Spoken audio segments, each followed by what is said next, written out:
नमस्कार. रीडोजमध्ये तुमच्या सगळ्यांचं स्वागत आहे. तुम्हाला पण वाचनाची सवय लावायची असेल तर आज तुम्हाला मी काही टिप्स देणार आहे. बऱ्याच लोकांच्या बाबतीत एक मी गोष्ट बघितलेली आहे. बऱ्याच लोकांना वाचायची इच्छा असते, पण ती सवय त्यांना लागत नाही. एखादं पुस्तक ते वाचायला चालू करतात, त्यातली 8 ते 10 पानं वाचून झालं की त्यांना कंटाळा येतो. मग ते पुस्तक एका कोपऱ्यात कुठेतरी ठेवून टाकतात. मग दिवसांमागून दिवस निघून जातात. मग कधीतरी त्या पुस्तकाकडे बघायचं होतं, पण वाचायला मिळत नाही. मग आपण आपल्या कामांमध्ये व्यस्त होऊन जातो आणि मग त्या पुस्तकाकडे कधी बघितलंच जात नाही आणि आपल्याला काय वाचायची सवय लागत नाही. हे असं बऱ्याच लोकांच्या बाबतीत होतं. हे सुरुवातीला माझ्याही बाबतीत व्हायचं. म्हणून मी तुम्हाला आज काही टिप्स देणार आहे. 5 टिप्स अशा आहेत की या टिप्सने तुम्हाला नक्कीच फायदा होईल. आणि हो, व्हिडिओच्या शेवटी एक तुम्हाला मी बोनस टिप पण देणार आहे. त्यामुळे हा व्हिडिओ नक्की शेवटपर्यंत बघा. तुम्हाला नक्कीच याचा फायदा होईल. तर पहिली टिप आहे, रोज 10 ते 15 मिनिटं वाचनासाठी काढा. ही तुमची सकाळची असू शकतात, दुपारची किंवा रात्रीची. हे तुमच्या वेळेनुसार तुम्ही 10 ते 15 मिनिटं रोज वाचायला काढायची आहेत. आता 10 ते 15 मिनिटांपेक्षा जास्त वाचायची गरज आहे का? तर नाही. 10 ते 15 मिनिटं झाली तुमची, 5 पानं, जास्तीत जास्त 4 ते 5 पानं वाचून झाली की तुम्ही थांबायचं आहे. हो, आता ही तुमची वेळ प्रत्येकानुसार वेगवेगळी असू शकते. कुणाला सकाळी वेळ मिळू शकतो, जे ऑफिसला जात आहेत त्यांना रात्री वेळ मिळू शकतो. बऱ्याच लोकांना रात्री झोपताना मोबाईल बघायची सवय असते. तर तो मोबाईल न बघता 10 ते 15 मिनिटं जर का तुम्ही पुस्तक वाचलं तर तुम्हाला त्याचा फायदा होऊ शकतो. काहींना दुपारी थोडा वेळ मिळतो, 10 ते 15 मिनिटं. लंच टाइम मध्ये काही लोकांना वेळ मिळतो. काही लोकांना प्रवासामध्ये बसमध्ये थोडा वेळ मिळू शकतो, ट्रेनमध्ये थोडा वेळ मिळू शकतो. तर ही रोजची 10 ते 15 मिनिटं जर का तुम्ही काढली ना, तर तुम्हाला पुस्तक वाचायची सवय लागेल आणि नंतर तुम्हाला त्याचा उपयोग झालेला नक्की दिसेल. तर हे नक्की तुम्ही ट्राय करून बघा.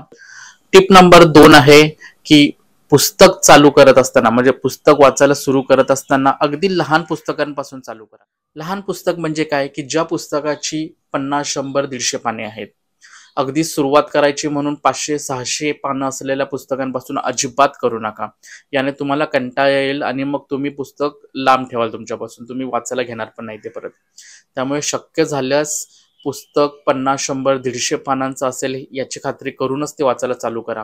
याने काय होईल, तुमची गती वाढेल आणि तुमचं पुस्तक एखादं वाचून झालं तर तुम्हाला कॉन्फिडन्स पण येईल की अरे हो, मी हे पुस्तक वाचू शकतो आणि मी हे पुस्तक वाचून संपवू शकतो. त्यामुळे हे नक्की करा. लहान पुस्तकांपासून सुरू करा. 50, 100, 150 पानांचं असलेलं. तुम्हाला नक्कीच त्याचा फायदा होईल. टिप नंबर 3 आहे, आवडीच्या विषयापासून चालू करा. सुरुवात करायची म्हणून कोणीतरी वाचलेलं पुस्तक, कोणीतरी सांगितलेलं पुस्तक, हे खूप लोकांनी वाचलेलं आहे, खूप फेमस पुस्तक आहे, असं न करता तुमचा आवडीचा विषय शोधून तुम्ही ते पुस्तक घ्या आणि मग वाचायला चालू करा. मग हे राजकारण असू शकतं, इतिहास असू शकतं, कोणाचं जीवनचरित्र असू शकतं. तुम्ही ठरवा की तुम्हाला कोणतं पुस्तक वाचायला आवडतं आणि त्या विषयानुसार पुस्तक निवडा आणि ते वाचायला चालू करा. याने काय होणार आहे, एक तर तुमच्या आवडीचा विषय आहे, त्यामुळे तुम्हाला पुस्तक वाचताना जराही कंटाळा येणार नाही आणि तुम्हाला आवडीच्या विषयामध्ये तुम्हाला काही जर का ज्ञान मिळत असेल तर तुम्ही नक्कीच वाचायची उत्सुकता तुमची लागून राहील. नवीन नवीन पुस्तकं त्यात अजून वाचायची इच्छा होईल. त्यामुळे हे नक्की लक्षात ठेवा, आवडीचा विषय निवडा. टिप नंबर 4 आहे, मोबाईल पासून लांब राहा. बऱ्याच लोकांच्या बाबतीत मी हे बघितलेलं आहे की लोक काय करतात, मोबाईल घेऊन बाजूला बसतात आणि पुस्तक पण वाचायचं असतं त्यांना. मग एका हातात पुस्तक आणि दुसरीकडे मोबाईल. मोबाईलमध्ये नोटिफिकेशन्स येत असतात, फोन येत असतो. याने काय होतं, डिस्ट्रॅक्शन येतं. नोटिफिकेशन आलं की तुम्ही डिस्ट्रॅक्ट व्हाल, फोन आला की तुम्ही डिस्ट्रॅक्ट व्हाल. मग काय, पुस्तक तसंच राहून जातं हातातलं आणि आपण मोबाईलकडेच जास्त आकर्षित होतो. तर तसं न करता पुस्तक वाचायला ज्यावेळेस पण तुम्ही घ्याल, जी काय तुम्ही 10 ते 15 मिनिटं काढत असाल, त्यावेळी तुमचा मोबाईल तुमच्यापासून लांब ठेवा. किंवा जर का जवळ जर ठेवला असाल तर त्याचा एरोप्लेन मोड ऑन करा, जेणेकरून त्यात आलेले नोटिफिकेशन्स, फोन याने तुम्ही डिस्ट्रॅक्ट होणार नाही. तर हे नक्की करा, मोबाईल लांब ठेवा. शेवटची आणि 5वी टिप आहे की तुम्ही वाचत असलेल्या गोष्टींचा ट्रॅक ठेवा. ट्रॅक ठेवा म्हणजे नेमकं काय करायचं आहे, तर एक रोजनिशी, दैनंदिनी जसं आपण लिहितो तसं लिहायचा तुम्ही प्रयत्न करू शकता. हो, ही गोष्ट मी सुद्धा करतो आज आणि मला हे बराचसा फायदा होतो या गोष्टीतून. काय करायचं आहे, एखादं पुस्तक वाचायला तुम्ही चालू केलं तर आज तुम्ही या पुस्तकातली 5 पानं वाचली तर या 5 पानांमध्ये तुम्हाला कोणती ओळ आहे ती खूप आवडली, कोणता पॅरेग्राफ तुम्हाला खूप आवडला, कोणता प्रसंग आहे की हा लक्षात राहावा म्हणून तुम्ही तो लिहून ठेवू शकता. तर अशा बऱ्याचशा गोष्टी आहेत. आता हे केल्यानं तुम्हाला एक याचा फायदा होईल की पुढे जाऊन जर का तुम्ही ते वाचाल तर तुम्हाला स्वतःला आनंद होईल की अरे हो, या दिवशी मी हे पुस्तक वाचलं होतं, या या दिवशी हे वाचलं होतं जे मला खूप आवडलं होतं. तसंच ही गोष्ट जर का तुम्ही लिहिलेली, दाखवली दुसऱ्या कोणाला, तुमच्या घरातल्यांना, मित्रमैत्रिणींना, तर त्यांना पण एक नवल वाटेल की अरे हो बाबा, हे असं पण काहीतरी करता येऊ शकतं. त्यांनाही त्याने इन्स्पिरेशन होईल की बाबा चला ठीक आहे बाबा, मी पण हे करून बघतो. मला ही वाचायची आवड आहे, तर मी हे करून बघतो की मला पण जमतंय का? तुम्ही लिहिलेल्या गोष्टी त्याही वाचतील तर त्यांना पण आनंद वाटेल, अरे हो बाबा हे असं आहे, यातली ही ओळ मला पण आवडली, खरंच छान आहे. तर याने काय होतं की एक तर तुम्ही तर लिहिलेल्या गोष्टींचा ट्रॅक तुम्ही ठेवतच आहात, पण दुसऱ्यांना पण दाखवलं तर त्याचं त्याला नवल वाटेल, त्याला त्याचं आश्चर्य वाटेल, त्याला आनंद पण होईल त्या गोष्टींचा. तर ही गोष्ट पण तुम्ही एकदा ट्राय करून बघा, तुम्हाला नक्की जमेल. आणि होय, याने तुमच्या वाचनाची आवड देखील वाढेल आणि सवय देखील लागेल. तर आज आपण या 5 टिप्स बघितल्या. एक तर सर्वात महत्त्वाची टिपमध्ये 10 ते 15 मिनिटं रोज काढा. तसंच हे करत असतानाच तुम्ही कमी पानांचं असलेलं पुस्तक चालू करा, 100-150 पानांचं असलेलं पुस्तक. तिसरं, तुमच्या आवडीचा विषय घ्या.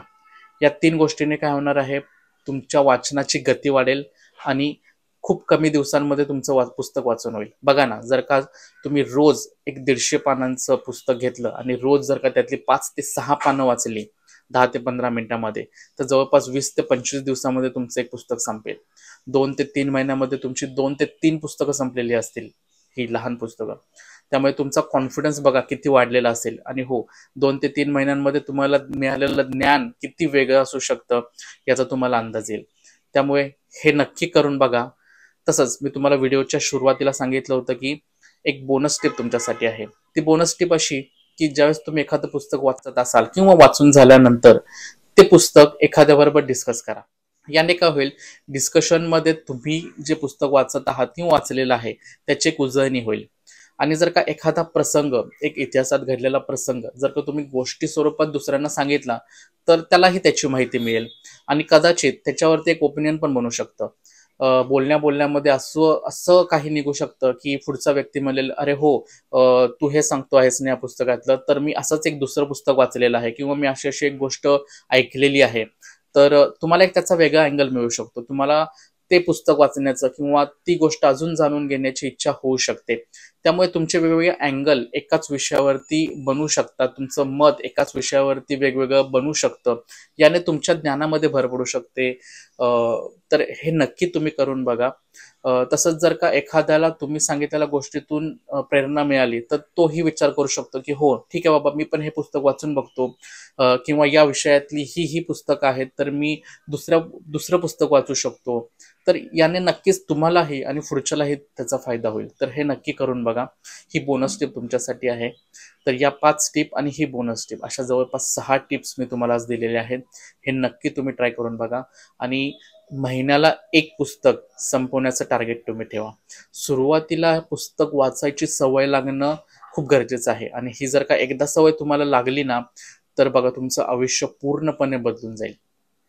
तर या गोष्टींचा नक्की फायदा होईल. तुम्ही हे करून बघा आणि तुम्हाला हे जर का हा फायदा झाला तर मला कमेंटमध्ये नक्की सांगा तुम्हाला कसं वाटलं हे. या व्हिडिओला नक्की लाईक करा, सबस्क्राईब करा, तुमच्या मित्रांपर्यंत पोहोचवा जेणेकरून त्यांनाही याची मदत होईल. तर आपण आज इथेच थांबतो आहेत. पुढच्या व्हिडिओमध्ये आपण नक्की भेटू. तोपर्यंत वाचत राहा, शिकत राहा आणि समृद्ध होत राहा. धन्यवाद.